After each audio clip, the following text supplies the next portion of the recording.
mat na entre temps nag ñu bàyyi la nga souffler comme nga ne dangaa wóor tey moom wax bi dañ la koy dawal bu baax a baax.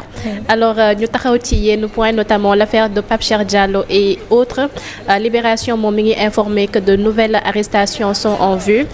Def nañu ay perquisitions au domicile de certaines personnes arrêtées dont Djiby Dramé ak chez Doudou Lamine Dia et fekk nañ fa ay préservatifs et du lubrifiant trouvés chez eux par les enquêteurs.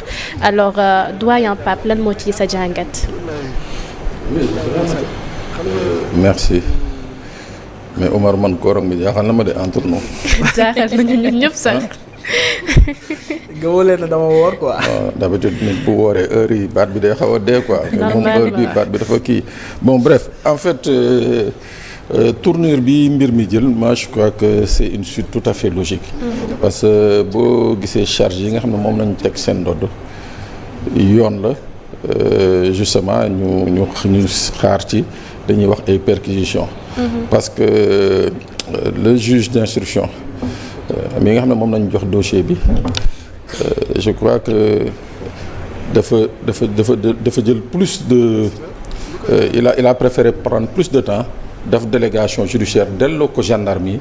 ne leen gën leen xóotal mbir mi en attendant moom mu nekk di liggéey li nga xam ne peut-être ci mbir mi mu ngi ko ciy liggéey. donc c'est tout à fait normal gannaaw bi nga xam ne saytu nañu seeni téléphone mooy maanaam ubbi xool ñu ñuy jokkalante ñu ñuy partageante et c'est tout à fait normal donc ñu dem def fa une perquisition mais li ma waxoon keroog laay waxaat c'est-à-dire que cette affaire en fait man li ma ciy ragal mooy toute la publicité autour de cette affaire. Oui. C'est vrai que c'est une affaire de mœurs, c'est vrai que nekk na li nga xam ne c'est condamnable autant si suñu société autant que toutes les religions condamnent na ko. Mais je dis que cette publicité à outrance man dama jàpp ni que ça risque de nuire à l'enquête. xam nga bu ñu ne def nañu perquisition fekk fa ay préservatifs fekk fa ay lubrifiants quoi de plus normal. Oui. C'est-à-dire en fait c'est même pas une surprise hein. waaw ñu bañoon fa fekk lubrifiant wala préservatif loolu moo doon surprise bi. Donc moi je dis que c'est pas une surprise et mënul doon également ay éléments yi nga xam ne mën nañ ci sukkandiku bu baax a baax pour yokk incrimination yi ndax lan parce que préservatif dañ koy jaay ci pharmacie. Lubrifiant dañ koy jaay ci pharmacie. Donc a priori du ay produits prohibés a priori laa wax c'est pas des produits prohibés. Donc moo tax je crois que am na yeneen yi nga xam ne ñu ngi koy gëstu certainement. Face à cette affaire man si affaire bi li ma ci gën a xaw a tiital. mooy le fait que mu nekk une affaire de santé publique. Quand on parle de santé publique. muy man muy keneen ku ci nekk mën nga xaw a njott sax wala ragal boo ragalul pour yow nga ragal pour keneen. man dama jàppoon ni que dans des affaires de ce type il y a eu par exemple en France l'affaire du sang contaminé. Mais gis nga bi mu amee. balaa nit ñi di xam lu xew fekk enquête nañu ba xam ñëpp ñi nga xam ne jaaroon nañu au niveau des centres de transfusion sanguine. xam ñan la deret bi laal ñan la jural ay tolof bañ leen dajale ba pare soog a mën a wax ci mbir mi. En fait man dama jàpp ni que buñ ci teelee wax nii lan lay jur. mooy que dana am ki nga xam ne am na doomu jàngoor. suba du ñemee dem jëli garabam. Oui. Parce que dans sa tête su demee xëy na am ñu fa taxaw di ko xaar. ñu téye ko dana am ñi nga xam ne peut-être séq nañu ak ñooñu ñu fi tuddoon séq nañu ak ñooñu. xëy na ils avaient l'intention d'aller faire li ñuy wax des tests. mais dootu ñu ñemeti dem defi test. donc loolu yëpp moo tax ma ne man mbir mi li ma ci déranger rek mooy cette communication à outrance. jàppoon naa ni que kii fallait préserver d'abord le secret de l'enquête faire en sorte que ñëpp ñi nga xam ne ñi ngi doon jokkoo ak ñoom d'autant plus qu'ils avaient les téléphones. Oui. Donc mënoon nañu xam les différents échanges. mënoon nañu xam les différents protagonistes. woo leen ku ci nekk ba mun leen leer ni que à 90% tous les concernés. teg nañ leen loxo. peut-être après ñu mun ci wax mais là moom je dis que ça va être la débandade. Oui. Voilà. Pape man ci wàllum téléphone yi laa bëgg ñëw parce que maa ngi gis les avocats de Djiby Dramé nee nañ dañuy porte plainte contre le commandant bi nga xam ne moo nekk fële ci gendarmerie bu Kër Massar parce que jàpp nañ ne ay violation am na notamment ci li nga xam ne mooy données personnelles u nit ki yi nga xam ne utiliser lañ ko ci wàllum enquête est-ce que loolu c'est interdit. Bon écoute y a deux cas de figure. am na cas de figure bi nga xam ne yow mii moom sa téléphone. mun nañ ñëw laaj la Omar sa téléphone bi dañu bëgg nga vérifier ko parce que dañu bëgg xool lu nekk ci biir. su la neexee nga nangu su la neexee nga bañ. am na beneen cas de figure également. mooy ñu saisir procureur de la République. ne ko ñun enquête bii ñuy def jàpp nañ ni que am na ay éléments yi nga xam ne ñu ngi ci biir téléphone bi. te bu ñu accédé wul ci téléphone bi duñ ci mën a jot. Oui. Le procureur autorise. Mais même autorisation yooyu c'est des autorisations très bien encadrées. dañ ko encadré bu baax a baax maanaam loo ci fekk it waroo ci jël leneen lu dul lu concerné wul yow li la intéressé sa enquête. Je sais pas si tu comprends. Mais dans la plupart du temps xaw ma ndax c'est des pratiques qui se font maintenant mais il y a quelques années de cela. bu ñu la doon jàpp li ñuy njëkk a def mooy nangu sa téléphone. boo ko xoolee de la période de 2024 à 2021 muy police muy gendarmerie bu ñu la jàppee li ñuy njëkk a def mooy jël sa téléphone. amuñu ci benn droit nag mais daañu jël sa téléphone craquer sa téléphone xool ci seet ci yow lu ñu lay toppee c'est-à-dire yow bu ñu la jàppee amuñu dara ci yow il faut ñu jël sa téléphone craquer ko pour ut ci lu ñu lay jàppee. loolu moo taxoon nga doon gis retour de parquet yeeg enquête garde à vue yu gudd yooyu parce que boobaa ñu ngi yor sa téléphone di gëstu di xool lan lañ la mën a toppee donc yooyu c'est des pratiques qui étaient là je sais pas si jusqu'à présent c'est des pratiques qui se font. mais bu dee c'est des pratiques qui se font moom c'est strictement interdit. strictement interdit waaw. mais commandant ci wàllum enquête bi mën nañ ko ci topp loolu tamit. waaw si on juge si l'avocat juge que dafa poser ay actes yi nga xam ne. répondre au code pénal et au code de procédure pénale mën nañ ko topp. loolu de li ñu koy faral di gis mbaa bëri na ko. bon léegi nag topp bi am na. mais également am na beneen fait bi nga xam ne moo ciy topp. mun nañu topp le commandant mais kii di joxe ndigal pour ñu topp commandant bi c'est le ministre des forces armées. est-ce que dina ko signer. ordre de poursuite boobu pour ñu topp ko c'est encore une autre question. mais suñ demee bay wax ci benn dossier ñu ngi ciy tudd wàllum voilà ay VIH ak ay vidéo yow say avocat ñëw ne dañoo def collecte de données personnelles illicites loolu est-ce que nekkul un aveu de taille buy confirmer effectivement li nga xam ne ñu ngi koy njort. oui mais d'accord mais xam nga les téléphones là Omar. waaw. muy sa bos muy suma bos muy bosu keneen. ce sont nos vies privées qui sont à l'intérieur de ces téléphones. soo ci duggee rek tu fais une intrusion illégale soo ci duggee hors cadre légal rek tu fais une intrusion illégale.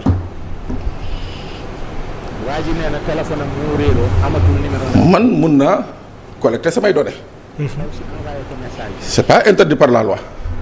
la ñu interdire kay mooy ma collecter ko ba pare publier ko wala ma collecter ko partager ko. mais la collecte c'est pas quelque chose qui est interdit mun naa jël samay vidéo mun naa nekk sama biir néeg filmer wu def ce que ça me concerne sama téléphone la man. léegi nag kañ la ci yoon di am kii mën a am. acte droit mooy que ma jël ko partager ko Pape Ndiaye wala partager ko Ramata wala partager ko keneen. là ça entre dans ce qu'on appelle le champ public. waaw boobaa mën nañ la topp. mais tant que yow yaa ngi collecter say données téye ko yow la concerné waaw. loolu de leer. donc doyen suñu sukkandikoo ci yow l'enquête a été très vite dévoilée mais est-ce que tamit nekkul c'est pas parce que ce sont des célébrités di nga ci tudd ñaari célébrités donc tôt ou tard il fallait qu'on s'y attende que l'affaire allait s'ébruiter. waaw c'est normal, c'est-à-dire en fait loolu mu ngi indi ce qu'on appelle l'égalité des Sénégalais ci wàllu yoon. Oui. Pourquoi? Parce que c'est des célébrités dañ ko war a ébruiter. Pourquoi bu dul woon ay célébrités duñ ko ébruiter? Ça pose un problème de traitement équitable des Sénégalais devant ce qu'on appelle la loi. Bon, ñoom ñoo xam pourquoi ils ont ébruité cette affaire, mais man je dis que rek ci wàllu yi ni mel mu concerner ce qu'on appelle la santé publique ak danger yi mu nga xam ne mun na nekk tout autour mun na ko engendrer. Moi je crois qu'il y a des précautions yi nga xam ne mënoon nañ ko jël accompagner la procédure ba moment buñ ci bëgg te ka nga xam ne moo ci war a communiquer c'est le procureur de la République. À mon avis il revenait au procureur surtout nag ci cacophonie bu ni mel tey ji mu ñëw taxaw parce que yoon autorisé na ko mu génn wax. waaw mu génn wax yoon daf ko autorisé mu génn wax ni que situation yi bu amee yoon la moom mu génn leeral sénégalais yi sans pour autant entrer dans les détails de l'enquête mais leeral sénégalais ce qui se passe vraiment. Oui. Mais là ça va dans tous les sens et de plus en plus nit ñaa ngi jël conscience du danger effectivement. Absolument. Des possibilités de contamination ou bien des possibilités mbir mi tas ci dëkk bi. cas communautaire yi. xam nga en fait les gens commencent à prendre conscience après l'émotion xam nga. Après l'émotion. Au début c'était l'émotion. Oui. Effectivement les gens ont agi avec émotion et conscience mais là les gens ñooy waxtaanal ñu bëri les gens prennent conscience que effectivement affaire bi c'est un danger public pour pratiquement tout le monde. Alors que mënoon nañu ko encadrer d'ailleurs soo xoolee le comité national de lutte contre le sida dafa génne benn communiqué bu am solo ci biir communiqué bi muy wax ci wàllu contamination volontaire. Par exemple. Muy expliquer combien il est difficile d'établir que man mii maa wàllu Omar. Je sais pas si vous comprenez. Si. ba pare mu ngi attirer l'attention sur le fait que organisation yi nga xam ne ñoo lëkkaloo woon pour venir en aide aux citoyens ñu ci bëri tey ji face à la clameur publique dañuy ragal. mooy maanaam ñi doon joxe garab ñi doon jàppale et construire dañuy ragal mais tey ñooñu bu ñu téye seen garab wala bu ñu mënatul dem ci yenn béréb yi nga xam ne lañ leen doon fekk di leen faj est-ce que ça n'aggrave pas encore le cas de cela yi nga xam ne de pauvres innocents qui peut-être suba mbir mi mën na leen dal. Donc moi je crois que daal c'est une bonne chose nag qu'on ait réussi à démanteler justement ça parce que nag c'est des pratiques yi nga xam ne Omar. ñu ngi commencer di jël de l'ampleur. Oui. En fait pas de l'ampleur sax parce que yàgg na fi. Pour dire vrai ces histoires-là yàgg na fi. Mais avec le phénomène des réseaux sociaux et tout ça a un caractère dafa am benn caractère amplificateur bi nga xam ne moo tax affaire yi jël dayoo mais yàggul dara si je crois il y a moins d'une dizaine d'années am na fi benn borom ñaaru tur bi nga xam ne gaañu na fi et pour enterrer ko affaire bi indi fi woon ngandum problème nuitamment guddi nañ ko mujjee ropp parce que fu ñu ko yóbbu ñu bañ donc pour dire que yàgg na fi. mais dans les années sida bi comme ni nga ko waxee nag moo ci gën a nekk problème nag. dans ce moo tax nag ñu war ko encadrer. sida bi nag moo tax ñu war ko encadrer. autorité étatique yi gis nañ que le ministère de la santé démb génnee na communiqué notamment ci lu jëm ci wàllum dépistage yeeg c'est gratuit gars yi ku bëgg a dem c'est volontaire aussi duñ ko forcer kenn loolu tamit nekk na lu nga xam ne c'est à saluer mais am na tuuti défaut de communication quand même. non c'est une bonne chose mais moom laa wax sama njëlbeen wax c'est-à-dire tey jii. man bu doon dama séq ak ñooñu mu séq ci kenn. da nga koy xam. mais man dootuma tamit def dépistage. Oui. da ngay ragal. non en fait loolu lay problème bi man dootuma dem defi dépistage su ma mënee génn dëkk bi damay génn dëkk bi moo tax maa ngi doon wax barki démb. bu mu bett kenn fan yi ngeen gis ambassade occidentale yi ñu bëri dem fa di demander visa parce que dañu jàpp ni que dañ leen stigmatiser. benn ñaar j'ai vu hier ou avant-hier l'ancien ministre de l'intérieur génn di wax ni moom bi muy nekk ministre Aly Ngouille Ndiaye amoon na ay chiffres yi nga xam ne yu wane ni que 48% des homosexuels yi nga xam ne yu am VIH ñu ngi Dakar mais moom ca jamono bi muy nekk ministre waxu ko woon. waaw il a attendu. ouais. ci jamono yi muy nekk ministre. il n'en avait jamais parlé. Qu'est-ce qui a changé entre-temps. ba mu am fitu taxaw di ci wax. ciital Sénégalais rek. donc moi je crois moo tax ma ne la loolu yëpp. dama jàpp que am na li nga xam ne buñ ko tegoon encadré ko bu baax a baax parce que on a d'excellents enquêteurs. on a d'excellents magistrats. am na li nga xam ne buñ ko tegoon daañu remonter toute la filière te coow du jib après nag lay coow lu jigéen. waaw mais là man c'est ma crainte hein. Ça peut ne pas être la crainte d'un autre mais c'est ma crainte. tey de voir pratiquement ñu ci bëri dootuñu dem jëli seen garab. ñi waroon dépister duñu dépister ñenn ñi daañu fexe ba génn Sénégal ñenn ñi ils vont préférer mourir de leur mère mort chez eux ainsi de suite donc loolu yëpp je crois qu'on pouvait éviter ça en menant une procédure bi nga xam ne extrêmement discrète.